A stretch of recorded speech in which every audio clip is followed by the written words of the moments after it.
देखिए सबसे पहले अब चौथा के जो 3.5 का क्वेश्चन है और चौथा का फर्स्ट नंबर क्वेश्चन है, इसी क्वेश्चन को सॉल्व करना है। तो घबराने की जरूरत नहीं है बल्कि समझने की जरूरत है। ये जो क्वेश्चन है ना, एग्जाम में बहुत ज्यादा बार पूछा गया, बहुत ज्यादा बार।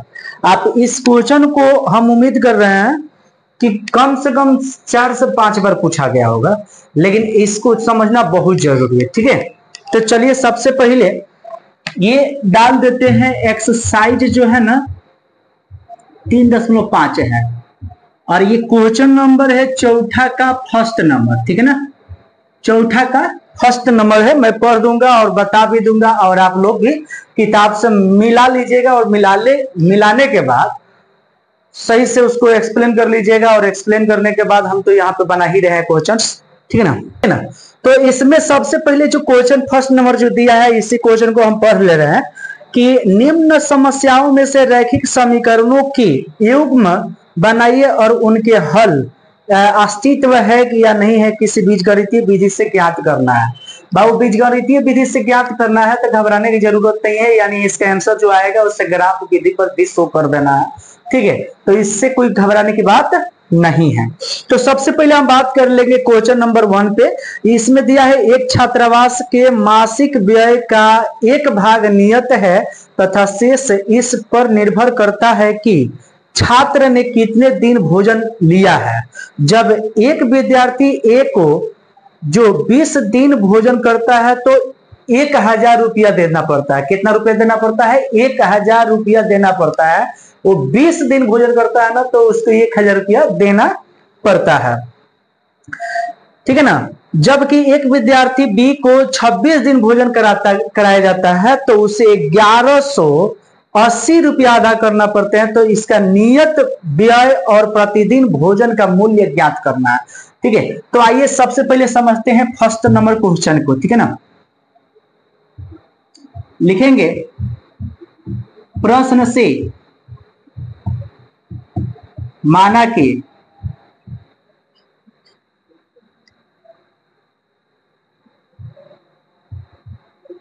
छात्र का नियत व्यय x एवं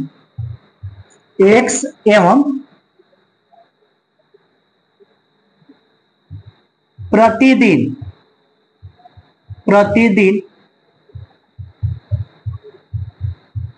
भोजन का व्यय y रुपया है ना। तो एक्स वाई मान लेते हैं, इसमें कोई घबराने की बात नहीं है। ठीक है ना, एक्स वाई मान लेते हैं। ठीक है ना, इसमें बिल्कुल घबराने की जरूरत नहीं है। ठीक है ना, तो अब यहाँ पे क्या करना है, इसमें सबसे पहले इजली समझ लेना है कि यहाँ पे सबसे पहले क्या करना है, प्रथम स्थिति में हमको चलना है।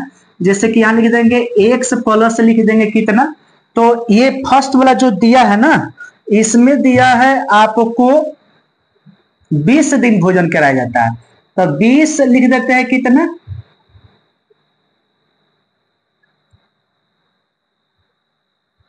20 वाई है ना, वाई इक्वल टू इसको ले लिया जाता है 1000 रुपया इससे लिया जाता है। ठीक है ना, कितना हजार रुपया लिया जाता है? 1000 रुपया लिया जाता है। 20 दिन इसको भोजन कराया जाता है तो इससे कितना रुपया लिया जाता है? 1000 रुपया लिया जाता है। हालांकि बी नंबर जो लड़का है उससे जब 26 दिन भोजन कराया जाता है तो उससे लिया जाता है 1180 रुपया।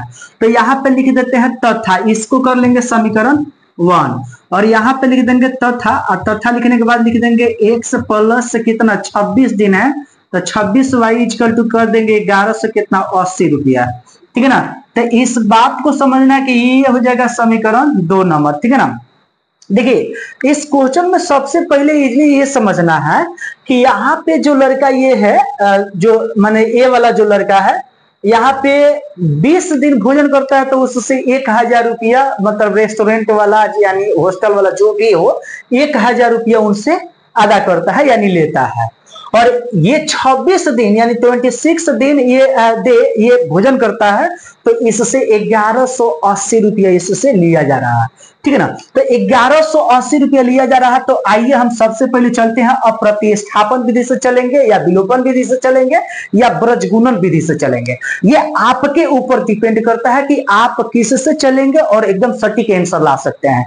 तो हम किसी भी विधि से चलकर और बना देंगे। हमको सब तीनों इजी लगता है, तुम्हारे ऊपर जो इजी लगे उससे आप बनाकर उसका आंसर ला दीजिएगा, ठीक है ना। तो चलिए हम सबसे पहले विलोपन विधि से चलेंगे। विलोपन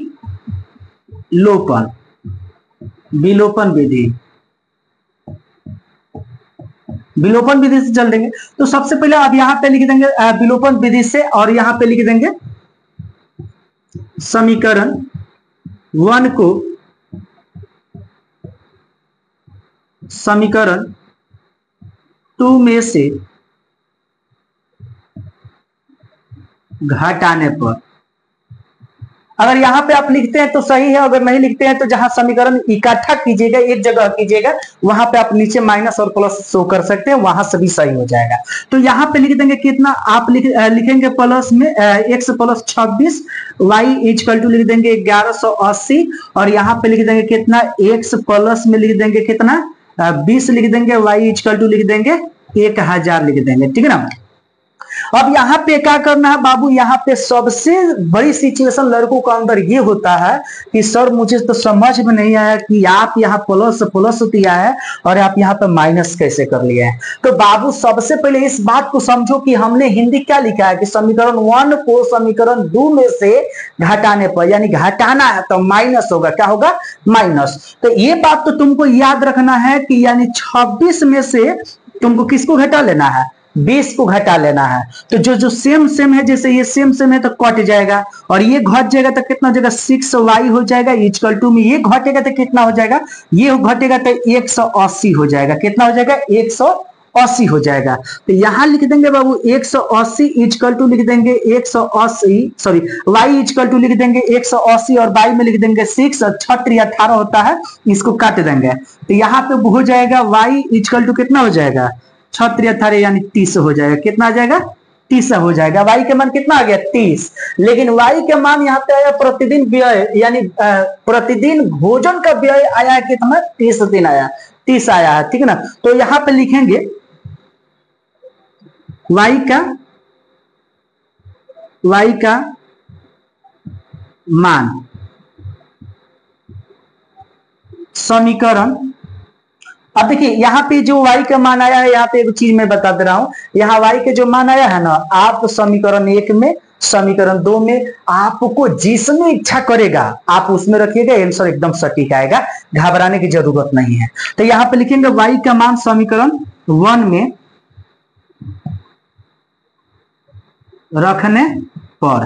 तो समीकरण 1 कहाँ है, तो समीकरण यहाँ है, तो लिख देंगे 1 x प्लस y 20y है ना, तो 20y लिख देंगे इक्वल टू में है 1000 है, 1000 लिख देंगे, और यहाँ पे लिख देंगे कितना, y का मान लिखेंगे। तो यहाँ हो जाएगा x प्लस 20 लिख देंगे 20 और गुणे y का मान कितना है, 30 है, तो 30 लिख देंगे इक्वल टू में लिख देंगे 1000, ठीक है ना। और 1000 लिख देंगे, तो थोड़ा सा बाबू यहाँ पे भी समझिएगा, थोड़ा सा जगह है कि जब कमी है, ठीक है ना। अब यहाँ लिख देंगे क्या, x प्लस ये गुणा हो जाएगा, तो 3 दूना 6 और डबल 0 हो जाएगा, 3 दूना 6 और डबल 0, और यहाँ हो जाएगा 1000। तो यहाँ लिख देंगे 1000 लिख देंगे। अब देखिए यहाँ पे इस बात को पहले ध्यान से समझ लेंगे कि इसमें हम कर क्या रहे हैं। तो ये 20 जो है ना, y के मान यहाँ से लिए है 30, यहाँ पर रखकर इस दोनों को क्या किया है, गुणा किए हैं, और गुणा करने के बाद हो जाएगा 3 दूना 6 हो जाएगा, और डबल 0 उतार देंगे, आप गुणा कर लीजिएगा 600 हो जाएगा, ठीक है ना। तो यहाँ लिख दिए हैं x plus 600 i equal to में 1000। तो यहाँ लिख देंगे x इक्वल टू 1000 अब माइनस में कर देंगे कितना, 600, और 600 कर देंगे तो x का मान आ जाएगा कितना, 400। यही बाबू हमारा आंसर दिया होगा, ठीक है ना, यही हमारा परफेक्ट आंसर क्या होगा, यही आंसर होगा। तो बोलिए समझ में आ रहा है कि नहीं आ रहा है, एकदम उम्मीद करते हैं कि आपको बेहतरीन तरीके से समझ में आया होगा। बेहतरीन तरीका से जब भी समझ में आएगा ना, तो आप लोग को मनोबल बढ़ता है और मेरा भी मनोबल बढ़ता है। इसलिए आप लोग ज्यादा से ज्यादा इस क्वेश्चन को समझने की कोशिश करिए और एग्जाम में भर भर के लिखने की कोशिश करिए और एकदम नंबर बिजोड़ उठेगा। और जब बिजोड़ उठेगा ना, तो तुम्हारा भी हृदय फूलेगा और मेरा भी तो फूलेगा ही यार। उत्तर प्रदेश में घटना घटा हुआ है, आई लव मोहम्मद लिखा हुआ है, जिसकी वजह से विरोध हुआ है और विरोध पर FIR हुआ है। शायद FIR होने की वजह से कुछ लोग सड़क पर उतरे हैं कि FIR क्यों हुआ है। ठीक है, तो FIR पर लोग उतरे हैं। अब उसमें भी जानते हैं जितने लोग प्रदर्शनकारी हैं वो सब जवान लड़के हैं, पढ़ने लिखने तुम्ही लोग के जैसे लड़के हैं। तो आप बताइए कि आखिर उन लोगों को मोटिवेट करने वाला कौन है, उसको सड़क पर भेजने वाला कौन है, उसका मेन गुनाहगार कौन है, इस पे सबसे बड़ा डिपेंड होता है। जिस प्रदर्शनकारी में लाठी के चोट पर पुलिस ने जिस भी बच्चा को लाठी से मारा होगा और जिसको चोट आया होगा, उसके फैमिली वाला पे इस समय क्या गुजर रहा होगा, जिसके ऊपर FIR हुआ होगा उसके ऊपर क्या गुजरता होगा, उसके मम्मी पापा के ऊपर क्या गुजरता होगा, जरा सोचने वाली बात है। इसलिए मैं बता रहा हूँ, ये सब नेता चेता सब के चक्कर में मत रहो, पढ़ाई मन लगा के करो और उचित स्थानों पर जाओ। ठीक है, जहाँ पे भीड़ भाड़, आप अपना विरोध करने की एक अलग तरीका है, आप शांतिपूर्ण आंदोलन कर सकते हैं, लेकिन प्रदर्शनकारी बिल्कुल मत बनिए। ठीक है, वही FIR के खिलाफ में सब लोग उतरे हैं सड़क पर और प्रदर्शन कर रहे थे। उस भीड़ में से ही कोई लड़का पत्थर चला दिया पुलिस के ऊपर से और पुलिस के जो सैन्य बल है वो लाठी चार्ज कर दिया। लाठी चार्ज करने में बहुत लोग घायल हुआ, कितना तो चप्पल जूता अपना छोड़ भाग गया है। और वहां के दृश्य तुम देखोगे ना, एकदम लगेगा भूकंप जैसा स्थिति हो गया है। समझ में रहा है? ये सब ट्रेंड करा रहा, बताइए ये सब करना उचित है? कहीं से भी उचित नहीं है।